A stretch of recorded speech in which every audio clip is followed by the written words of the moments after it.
राज्य सरकारनं 57 लाख नोंदींवर स्पष्टीकरण द्यावं. ओबीसी नेते बबनराव तायवाडे यांची ही प्रतिक्रिया आहे. आरक्षणासंदर्भात सरकारनं लोकांची दिशाभूल थांबवावी असं तायवाडे यांचं म्हणणं आहे. सरकारी अधिसूचनेनुसार 17 फेब्रुवारीपर्यंत आक्षेप घेण्याची संधी आहे असं तायवाडेंनी म्हटलेलं आहे. 17 फेब्रुवारीपर्यंत त्या प्रस्तावित मसुद्यावरती आक्षेप मागितलेले. आता 17 तारखेपर्यंत आक्षेप नोंदविले जातील. त्याच्यानंतर त्या आक्षेपांचं निराकरण होईल.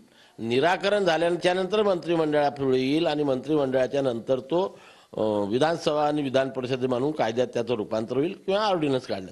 दर दिवशी 57 लाख नोंदी सापडल्या, 57 लाख नोंदी सापडल्या, 57 लाख हे समाजाला सांगितलं जातं. जरांगे पाटलांचं आंदोलन सुरू झाल्यानंतर किती प्रमाणपत्र पूर्ण महाराष्ट्रामध्ये निर्गमित केली तर 24 ते जे 57 आणि 37 लाख 38 लाख प्रमाणपत्र दिले हे देण्याचा कालावधी कुठला आहे? 1967 टू 2023 या कालावधीशी आंदोलनाचा काय संबंध?